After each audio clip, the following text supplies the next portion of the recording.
There's really nothing cooler than having your entire life revolve around sports. I want to sit and watch the World Cup all day. It's research for Sports Talk Philly. I have opinions about LaSalle sports. It's for SportsLine, obviously. So yeah, Libby and I are really living the life. Hello, I'm Siobhan Nolan. And I'm Libby Gilliland. While Siobhan has been busy watching the World Cup, I'm supporting from the sideline while trying to survive the end of the semester. Lucky for you, I always have time to talk LaSalle sports. You're watching LaSalle TV's home for Explorer Athletics, SportsLine.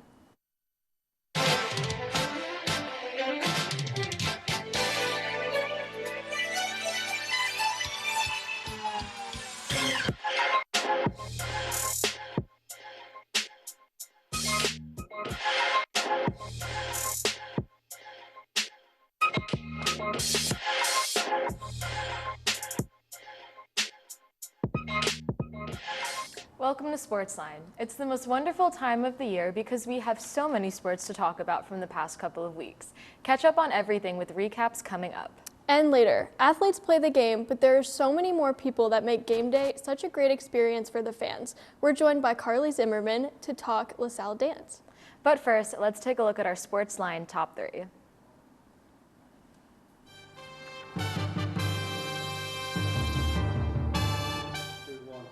Number 1. Giving Tuesday took place this week, and LaSalle Athletics was gifted $74,000 to help fund athletic programs. The day reached 415 individual donors who gifted directly to athletic teams of their choice. Men's basketball, swimming, and men's golf led overall donations. Number 2, the Hideaway Tent, which serves as the pregame destination for men's basketball since 2018, is relocating to the Blue and Gold Dining Hall for the 2022-23 season.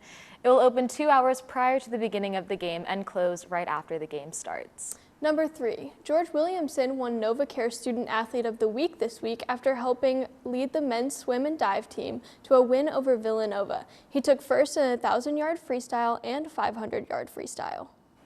So a bit of a slow week for LaSalle Athletics because we've been on break, but swimming and diving having a great meet, as we can tell by the Student Athlete of the Week. Great mullet too, by the way, so that's always a plus. But yeah, we're still getting back in the swing of things. A lot of basketball to talk about, but you know, I think for break it's pretty standard. Yeah, and I did want to talk about Giving Tuesday. With, Thanksgiving just happening, it's the day of the year that athletics really looks to its alums and its donors to give to these athletic programs. And $74,000 is incredible. And each person is going to donate to a team that they care about. So just the donations for men's golf and, the teams that we care so much about, it really does help those teams travel and, have different experiences. And it does mean a lot to the student athletes. So really great for LaSalle Athletics. And from over 400 different donors, that is so many.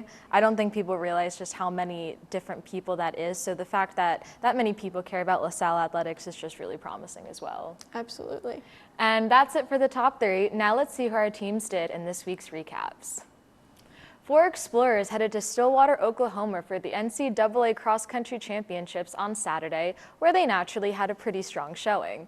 Liz Mancini finished in the top 100 in the 253 runner field, crossing the finish line in 87th place with a time of 20 minutes and 31.6 seconds.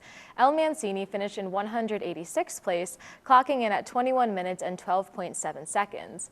For the men, Ibrahim Kadir placed 134th in the 252 runner field with a time of 30 minutes and 28.3 seconds.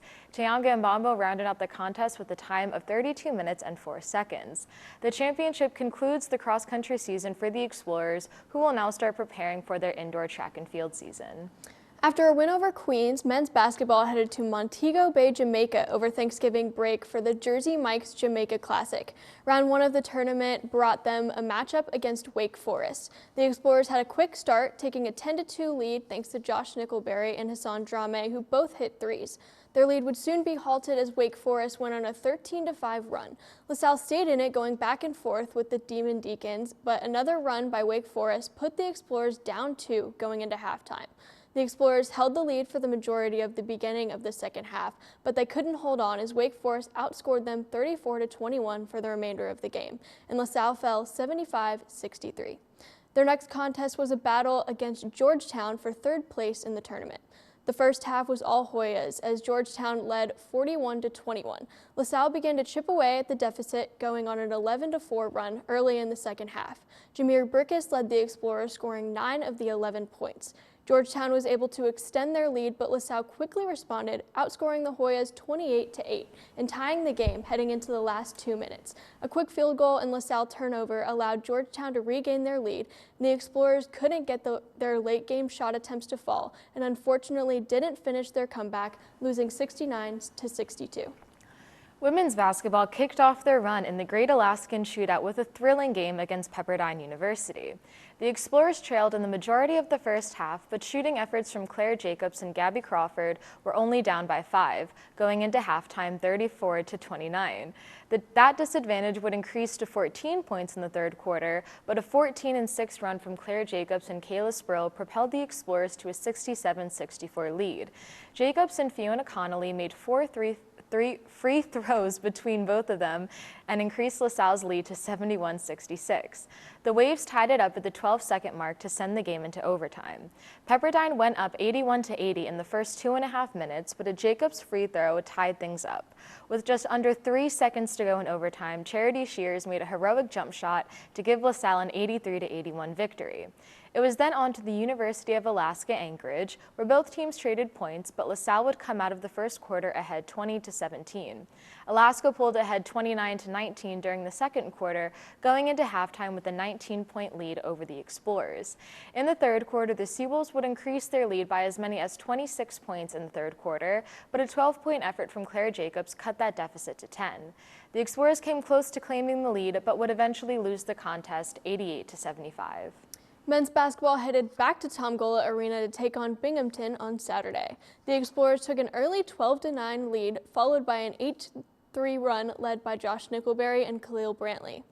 Another 11-6 run allowed LaSalle to expand their lead, heading into the locker room up 9. Out of halftime, the Bearcats got a quick start and a 1-point lead with just over 3 minutes left. A quick 3 and made free throw by Nickelberry allowed LaSalle to regain their lead. The last 2 minutes allowed several lead changes, but 2 last-minute baskets from Hassan Drame and Khalil Brantley gave LaSalle the 65-62 win.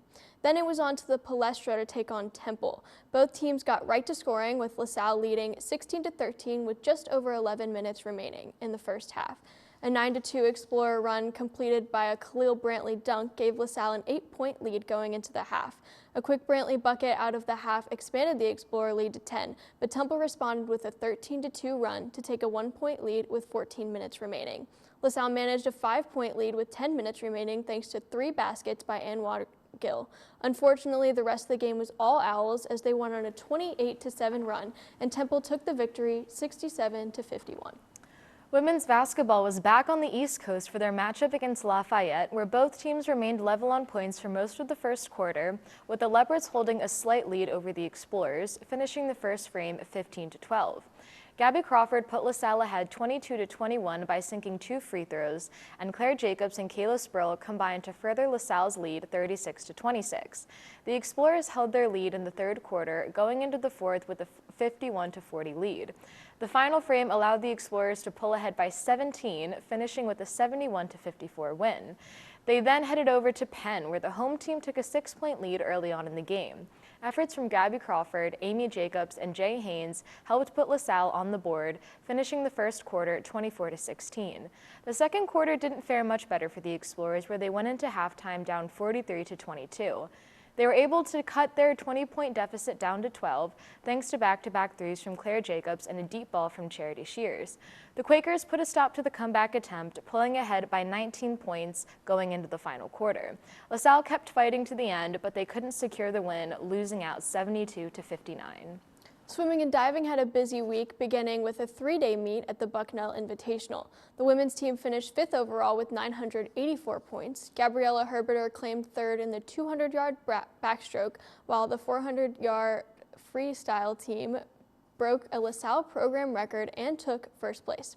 To top off their performance, Phoebe Shea took first in the 3-meter dive, and the men placed 7th with 607 points. George Williamson placed 2nd in the 1-mile freestyle, while their 400-yard freestyle team placed 3rd. It was then on to a meet against Villanova. The men started strong with a first-place finish in the 200-yard medley relay. George Williamson claimed first in the 1,000-yard freestyle and 500-yard freestyle. Sam Henninger won the 1 and 3 meter dives, and LaSalle took 6 more individual wins and defeated Villanova 167 to 131. For the women, Gabriella Herberter led the team, placing first in the 100 and 200-yard breaststroke. Phoebe Shea placed first in the 3 meter dive and second in the 1 meter dive. The women had 5 more individual wins, but the Wildcats just edged them out, and LaSalle fell 151 to 149. So a lot of basketball to talk about. We had both teams doing little mini tournaments on very opposite sides of the world. The men in Jamaica, it was really good to see that we're hearing a lot of Josh Nickelberry's name, because he was supposed to have more of this breakout season last season, but didn't quite get it going. So it's good that he's playing like that today or this season. Khalil Brantley is also a name that we wanted to hear a lot from in his freshman year. Ashley Howard didn't really play him, but it's good that he's getting a lot of minutes under Fran Dunphy. So while we're not really getting the results we might want, it's good to see the individual performances are going well, so definitely good to see those two players at least getting some recognition. Yeah, a lot of upperclassmen, stepping up, and I'll mention Josh Nickelberry as many times as I can. He was a transfer from U of L, which is a really good program, so him coming in was huge for LaSalle, and now he's really stepping up and taking that leadership position, and he's playing really well this year. So that's very exciting, and Fran Dunphy's leading this team well. They're not getting the results that we were hoping for, but hopefully, a trip away in Jamaica, I know they had a good time out there, so hopefully they can rein it back in and get some wins coming up. I have to say, I didn't have super high hopes with Fran Dunphy coming in, just because he's an older coach. He was coming out of retirement, coming to coach LaSalle, but while, again, like we said, the results aren't exactly what we want them to be, it looks like there's a lot of individual improvement, so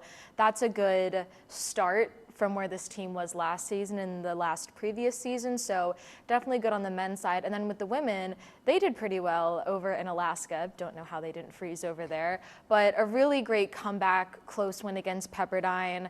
They kind of just fell short against University of Alaska, and then playing Lafayette and Penn. That's a lot of games in a pretty short amount of time, so the fact that they were able to get the results that they did and fight as hard as they did to get those results, that's really good as well. Yeah, and you're hearing the same names over again. Kayla Spurl, Amy Jacobs, you got some freshmen coming in that are making an impact, and they're playing good basketball, to go to a freezing. I mean, I don't know why they went to Alaska. And the time difference and everything, it's a mess. But to go there and travel that much and get a win, and a close win, they're grinding out games and they're playing well. So, and like you said, they're playing a lot of games close together and still having success. So I have high hopes for this team for the rest of the season. Yeah, the women's team is, doing the same as the men. A lot of good individual performances. We are seeing a lot of good freshmen as well. So just very exciting to see from both teams. And we're going to take a quick break. But when we come back, Carly Zimmerman gives us some insight to life on LaSalle's dance team.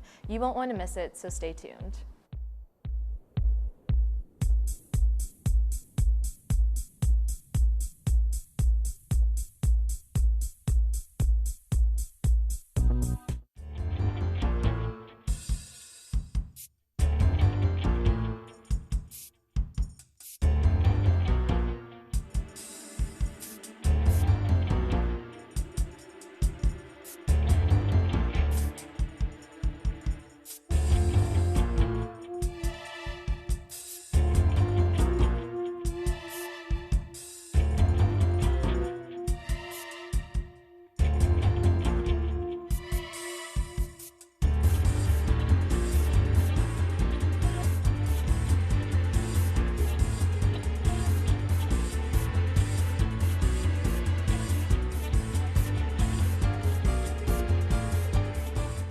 Exposure to blue light can mess with your sleep and memory cycle, so make sure you limit your screen time at least 2 hours before you go to bed.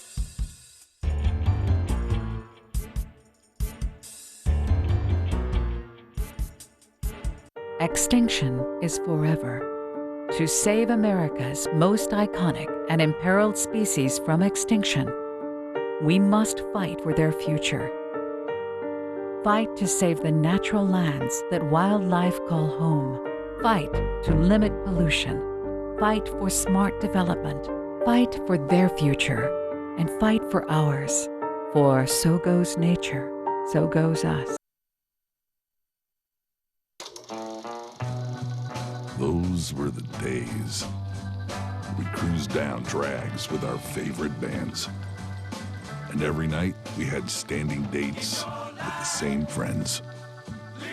We hustled, we bumped, we bus stopped, and we smoked all the time.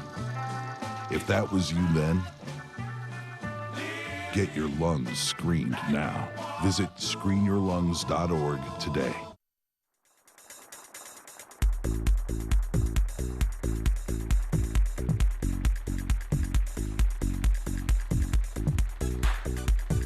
Welcome back. You've definitely seen Carly Zimmerman on the court during basketball games, but she's not shooting buckets. She joins us from the dance team to tell us more about what goes into putting in a game day show.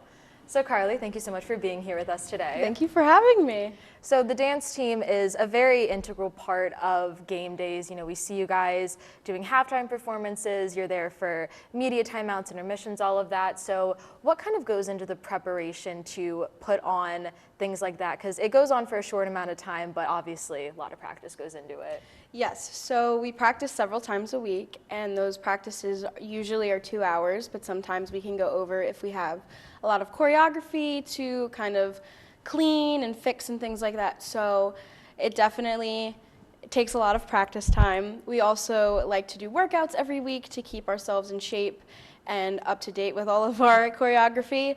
So definitely a lot of practicing, a lot of working out, and then we actually have scripts for the basketball games as well, and we continue to check those scripts for every game. We're always kind of on the clock, on the sidelines, waiting to go out, waiting to dance for a media timeout and things like that. And then we also do things for the school. We'll go to different events, open houses, and yeah. So talk us through what a game day is like, women's or men's basketball game. What's a day in the life of a game day? Yes, of course. So we have to be there a couple hours before the game. We'll usually stretch, go over the dance that we're going to be performing, and then we will go out onto the sideline. We welcome the boys onto the court, and from there on, we are kind of standing there, we're cheering for them. We call out all the fouls and things like that, so we definitely have to stay in tune to the game. And then for all the foul shots and things like that, we get to do fun tricks. And then we usually get to perform our spirit timeout, which is a fun collaboration that we have with the cheer team here at LaSalle. And we come out with signs and flags and things like that to kind of pep up the audience. And then we'll also go out and do a 1-minute dance to kind of bring up the cheer. So for you individually, obviously dance is something that you have to keep with, do for a long time. How did you get started in dance and your history with, going through that when you're younger and then deciding to be on the dance team for LaSalle? Yeah, of course. So I've danced since I was 3 years old. It's been a part of my life for as long as I can remember. And I took what I learned in the dance studio and I actually began to teach dance to the little students that we had. I taught from ages 3 all the way up to 13, just a modge podge of different classes. I volunteered there. I eventually, by my senior year of high school, had my own class where I was the primary teacher, and I was getting paid for that, which was a big accomplishment for me. I really enjoyed kind of taking these new students and helping them progress and grow just the way that my teachers had done for me. And when I came to LaSalle, I actually had a friend that was already on the dance team, and that was one of the biggest points that brought me to LaSalle. I definitely wanted to continue dancing while I was getting my degree, and the dance team has been an amazing outlet for me. If I'm stressed with classes or anything, those practices are definitely a de-stress for me. I can be myself around my team, and dance has just been such a healthy part of my life, and I can't imagine stopping. And can you just talk a little bit about the team camaraderie that you have this year? You're dancing by yourself, but with a team, so you have to work together. How do you all keep a good relationship with each other and push each other to be better? Definitely. We have a couple of new girls on our team, and it is sometimes overwhelming coming into this tight-knit team. When you're a freshman, it can be a little daunting, but we try to do bonding events every month, which I plan. We'll do things such as dance classes that we have together. We'll go into the city, team brunches and things like that, just to keep ourselves close-knit, even though we do spend a lot of time together. But the girls are so great. We are always with each other on the sidelines, off the sidelines, and it's really a great kind of little family that we have. And do you guys ever get nervous when you go on for a game, even though you do it so many times? If you're doing a new choreography, just do those nerves ever get to you? Does that ever kind of affect how you perform? So yes, even though I've been dancing all of my life, I do still get those nerves when I'm about to perform, but I try my best not to let them get to my head, and I take that energy that I'm feeling and I turn it into excitement. We really are there to get the audience or the crowd pumped up, so I pretty much take anything that I'm feeling and put that smile on my face and get everybody amped up for the boys or the girls that are playing. Yeah, and now being an upperclassman and social media captain of the team, how have you kind of moved into that leadership position? What has that been like? It's honestly been really amazing. I really enjoy curating and posting things for our team. I try my best to get to the games a little bit earlier than everybody else and get some footage or content. I really enjoy having all the girls help me. It's a collaborative effort. I ask them what they would like me to post, what we're looking for, and things like that. So it's I definitely have help, and I really do enjoy growing these skills that I've learned, and it has really made me a stronger leader. I find that some of the girls do come to me for things, and I always want to be that open outlet for them, honest communication. So I really enjoy being one of the captains, and I think it really has helped me grow as a person. And you being the social media captain, and you also being a comm major, how do you find that those two areas of your life intersect, since they're such big parts of who you are? Yes, so I really did take a lot of the things that I've been learning in class and move them onto our platform, such as like writing effectively for our posts, taking good shots, good angles, and things like that. It's definitely really helped me in my promoting of our team and the posting of our different posts and things like that. So I really do owe it to a lot of my professors for helping me get to this point, and I can't wait to continue taking what I'm learning in my classes to continue helping our team. Absolutely. And going into the rest of the season, what are you most excited for? I'm very excited for some of our bigger games. We did have homecoming in the Palestra, but we do sometimes do different Philly events, like we've done Winter on Broad Street, which was really fun. We've danced for the Sixers, so that might be some fun things that we have coming up. We'll just definitely have to keep our eyes peeled for those, but we really do take any opportunity that we have to show what we have. Yeah, so definitely want to check out the LaSalle Dance Team's Instagram page so you can see all of Carly's posts. So Carly, thank you again for being here today. Good luck with the rest of the season. Thank you guys so much. And we're going to take another break. When we come back, we'll have the rundowns of this week's upcoming games.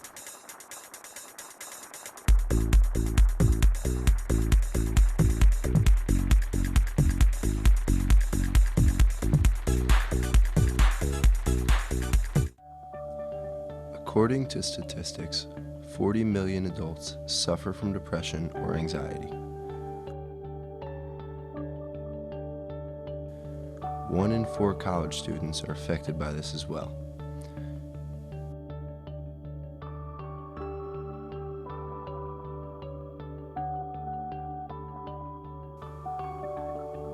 You never know who is going through something, so you should always be kind to one another.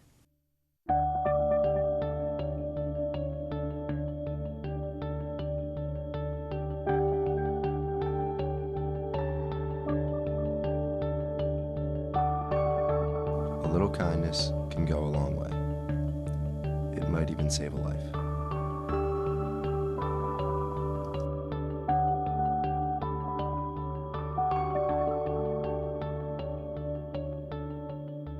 Hey you! Yeah, you! I'm talking to you, LaSalle. Are you bored? Do you not know what to watch on TV? Are you so deprived of human contact that you talk to your walls at night? Then I have the solution for you. Hi, I'm Joe, and if you felt any of those previous feelings, boy, do I have the solution for you. Come on down to LaSalle TV. We got SportsLine and Sport Talks on Thursdays. We got Backstage Pass on Wednesdays. We got Q&A. We got LTV News and more. LaSalle TV is great. That's why I brought my son here to tell you just how great it is. Tell him, son. I love LaSalle TV. Thanks, son. Watch LaSalle TV. Watching LaSalle TV will even repel the devil. Yeah.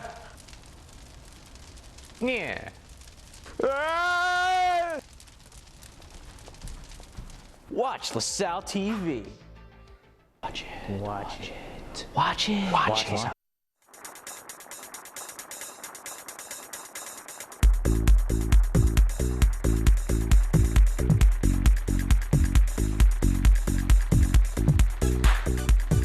Welcome back. Our Explorers teams are back at it this week with a new slate of games, so here's what you can look forward to.